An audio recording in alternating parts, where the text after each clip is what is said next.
Welcome to the traffic control module of the 7 Habits of Highly Successful Internet Marketers. In this module, we're going to explore basically what is the lifeblood of any internet marketing business. Traffic. You need people to be visiting your site in order to make money, and as a general rule, the more people you have visiting, then the more money you're going to make. So, let's have a look at the different traffic types, and first of all, the importance of understanding different traffic types. So, for example, different sources of traffic provide different types of traffic for you. And different quality of visitor. It's important to understand each of these different elements and different methods of producing traffic because they will have a different effect on your business. For example, if you want instant traffic that you can use in order to test your business, then pay-per-click is a good way of doing that. Doing list building or viral marketing is less good because it takes more time and requires more effort on your part. It's not as instantaneous, and we'll look at that a little bit later on. It's good to understand the effects of different types of traffic as well, whether it's short-term or long-term. For example, running a pay-per-click campaign for just a couple of weeks is short-term traffic and will only tell you a certain amount of information and only give you a certain amount of income in terms of the people visiting your site. Whereas if you build a list, that's a long-term project. It won't show results in the first week or even the first month, maybe even in the first year, but you will see results later on down the line because it's a long-term strategy. So it's good to understand that you need both of those in order to succeed, both short and long-term. It's also important to constantly be planting seeds for traffic, so to be constantly communicating with other people, whether it be through forums or whether it be through article marketing, blogging. Any of those things are good methods of planting seeds for later on down the line. You could direct people to an offer, you could direct people to your blog, you could direct people to a source of information that helps them out. And the more you do that, the more value you provide, and the more value you provide for more people, the bigger your list will become, and the more you'll be able to use that as your source of income. Viral marketing is a fantastic way to build traffic. Many people don't understand it, so let's explore it very, very briefly just here. Viral marketing is there to create, well, primarily to create intrigue and to create people visiting your site, of course. And the intrigue is created because you've done something perhaps unusual, or perhaps very funny, or perhaps that's just mind-blowing in that it maybe gives massive amounts of value for free. Perhaps it's a video which is controversial. It could be a number of things. For example, the internet marketer Dean Hunt has produced a couple of different videos, one of which is titled Hitler Hates Dean Hunt. And yes, before you ask, that is the Hitler, that's Adolf Hitler. As a result, what he's done is he's taken a clip from a German language film and he has translated it, or he's put the subtitles in, if you like, and instead of using the subtitles that are in the film, he's taken those out, and instead he's put a copy of his own translation, if you like, onto the bottom of those words being said by the guy playing Hitler in the film. And it's a particularly pivotal scene from the film where Hitler is basically having a meltdown and shouting at all of his generals. But what Dean has done is he's turned around and made it all about himself.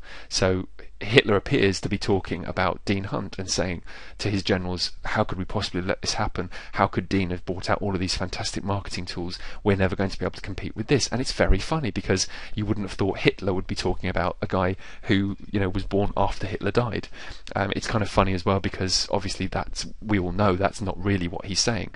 We know that if we translated it properly, that's not what would come out. But initially it looks very funny, and it looks like it's the sort of thing that may be legitimate for at least a couple of seconds before you realise what's actually happened.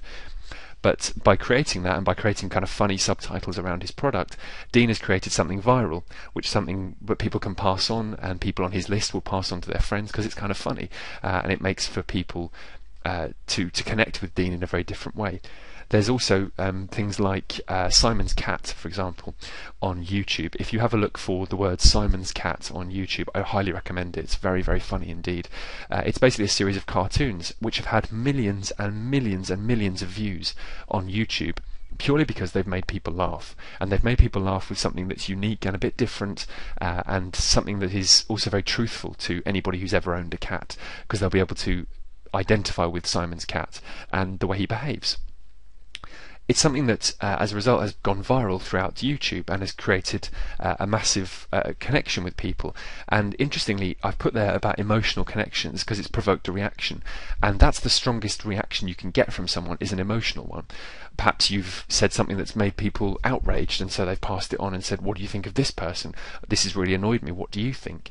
By doing that, you've created some dialogue. Now, of course, it's important to stay ethical and moral when you're doing that. So don't just do it for the sake of doing it. Actually have a good point. If you disagree with something that's gone on recently in the news, for example, you could always disagree with that, as long as your views are not extreme in the sense of being racist or being homophobic or anything like that. Then there's a good chance people will take on board your point, and some people will agree with you and some people won't. Either way, you'll start a debate, and by being the person at the centre of the debate, then you will again have a very powerful way of connecting with people. It's also good to create multiple ways of getting visitors back to you, back to your website. So if you were to create, for example, let's say a blog or an audio or a video, you could actually create one of each of those things and have different methods of getting there. So for example, you could do a press release all about the video that you've produced, and that video could be talking about your blog, and all of those things could all link up so that one leads to another, which leads to another. By doing that, you're creating a sort of a circle, if you like, of traffic. So people who find the video will go to the blog, which will then take them to perhaps an article, or the article will take them to the blog, which will have a copy of the video on it. It's just a way of linking all of these different services up, like, for example, linking YouTube or Vidler or any of those video providers with your articles that you've got on easyarticles.com, which in turn can also appear on your blog at yourdomain.com. Either way, it's a way in which you can create a viral method of marketing your information, and people will then want to pass that information on, presuming that it's good quality information. It's not inflammatory for the sake of being inflammatory. It's actually making a good point, and that's important. It's important also to be list building, and traffic control is, well, the key part of traffic control is list building. You should be building an asset for long-term traffic all the time. Any method you can to get people within your market to get onto your mailing list is a good thing. Obviously, you should be doing it again in an ethical fashion. So a good way of doing it that's used in internet marketing an awful lot is to create a free product for people, to create a really good gift which will make people want to come back to your website, and which perhaps contains links to your website as well. So as they're reading, they can be linked to specific blog posts, for example, on your blog, or specific pages on your website which sell them a product. As a result of doing all of that, you get this asset that builds up, which is also based on relationships, because while you're building the asset, you're also building a relationship with the people on that list, the people who are that asset. If you have a list of, let's say, 10,000 people, all of whom you have a connection with because of your list, because you've provided them with great information, and because occasionally you've sent them offers to some really great deals, they will appreciate that, and they will feel almost indebted to you. It's a principle called reciprocity, which Robert Cialdini has spoken about in a couple of different books, including the book Influence.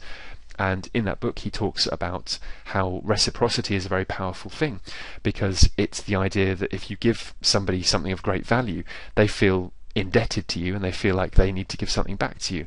It's one of the principles of marketing, and as a result you can do that with your list. You can create fantastic value for them and give them something amazing for free, and if you do that, they will feel like perhaps they should open your emails more regularly, or perhaps they should visit your website, or perhaps it's only fair if they give you $7 or $8 for that ebook, or they give you $20 for the upsell, or whatever. It can be a number of different things, but by creating that relationship you are building an asset for the future. It's also a good idea when you're list building to make sure that you segregate your buyers into buyers and prospects. So people who have bought from you should be on a different list to the ones who are just prospects, so that you can send specific information to the prospects to try and get them to become buyers, and for those who already are buyers, you can treat them a bit differently.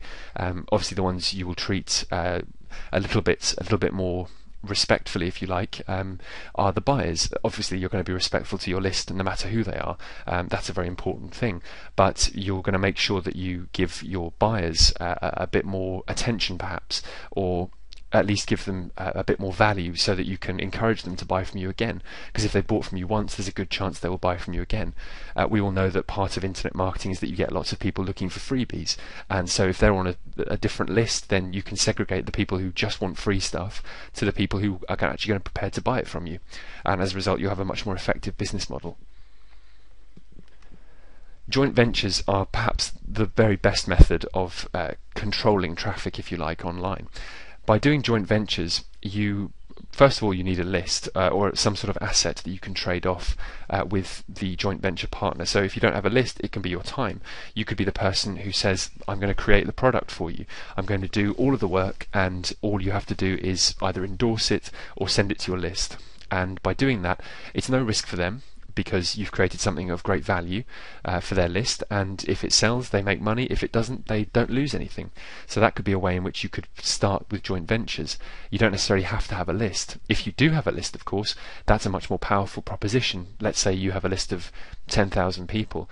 You go to somebody else with a list of 10,000 people who's also in your niche, and you suggest that you swap traffic. So you create what's known as a win-win-win deal.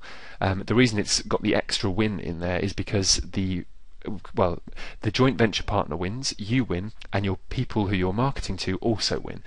Nobody actually gets left out. They perhaps get to find out some information they didn't know before, the people who are buying from you, that is. The people who you're doing the joint venture with get some more people on their list, some more traffic. They get to build their asset, and you get to build your asset by doing the same thing, or by creating a product that has your name on it. Either way, you're creating value for people, and that's really the fundamental principle, as we looked at in the first video. That's the fundamental principle of internet marketing, is to provide as much value as you can for your particular market. Joint ventures are by far the most powerful way of driving traffic, because it doesn't cost you anything. Once you've got that asset built, you can use that asset to create fantastic value for yourself, fantastic value for other internet marketers, and fantastic value for the people who are fortunate enough to be on your list as well. It provides massive leverage doing joint ventures, and the leverage comes in several forms. We've already looked at using time. So if you have a lot of time on your hands but not necessarily very much money or expertise, then you can use that time to do the research that you need to get the expertise, or you can interview experts and create a product as a result of that. If you have lots of money, then you can use that money as leverage to create relationships with people by saying that you will have a product built for somebody, and all they have to do is promote it, or all they have to do is send it to their list. Assuming you've created something that's of value, then that shouldn't be a problem, and you should be able to create a business very quickly as a result of that. Finally, pay-per-click is a very good way of creating instant traffic for testing. I say instant, it usually takes an hour or two to get adverts put through on Google AdWords. And if you can do that, then it's a very good way of driving a lot of traffic in a very short space of time. The downside of it, of course, is that you have to have the money to do it in the first place. And if you have a good knowledge of AdWords, then it will save you a lot of money, because AdWords can be a very difficult beast to conquer unless you have that knowledge. So perhaps you might want to leverage some of your time in order to get the expertise you need, and then you can start using pay-per-click in the most effective way possible. There are people out there who are experts in this already, people who actually worked for Google, people like Brittany Lynch, who is an expert in Google AdWords, having worked for Google AdWords for a long period of time, and she's now helping a lot of very big name internet marketers with their own campaigns, with all the different methods that Google uses to ensure that people get cheap clicks or not. You could be paying up to 700% more than somebody who isn't doing it properly. Who is doing it properly rather, if you aren't doing it correctly. If you're not putting your AdWords together, your AdWords campaigns together properly, then you could be paying up to 600 or 700% more than somebody who is putting their campaign together properly. So it's worth learning these skills. Copywriting is also an important skill when it comes to pay-per-click, because you need to make sure as many people click that advert as possible, and as many people who are qualified to click that ad as possible click it, rather than just anybody. If your advert's being displayed, for example, if you've got a product about back pain, for example, and your ad is being displayed on searches for medicine or searches for something that's not related, you're going to lose an awful lot of money very quickly, because you're going to find people are clicking on it who are not qualified to click on it. So copywriting is another part of it, where you want to make sure that people who are clicking on your advert are doing so who are qualified, who are people who want that information, rather than just people who are clicking on it for the sake of it. It's a very good idea with pay-per-click to study one system, get good at it and try another, and that principle could be applied to all internet marketing. You study one system, get very good at it, and only then do you try another. Most people study one system and start applying it, and then they go and try another one immediately before they get good at it. And that's one of the reasons that many people fail at internet marketing, is because they don't become specialists, they don't become good at one thing. There are people out there who are experts at article marketing, there are people who are experts at using pay-per-click, there are people who are experts at joint ventures. All of these people are out there and they all exist, and you can leverage their abilities, but you need your own skill set as well in order to be able to make the systems work for you. In the case of pay-per-click, one system might be Google AdWords, another one might be advertising on Yahoo, another one might be advertising using Bing, or perhaps the CPA networks, for example. You could be using the cost per action networks instead of the pay-per-click adverts. And if you do that, that's another system, and you need to make sure that you get good at it before you move on to try another one. So that's traffic control. If you harness at least 2 or 3 of these different methods of getting traffic, you'll find that your business will increase exponentially with the value that you provide for them. So that's traffic control. We'll move on and we'll look at the next habits of highly successful internet marketers.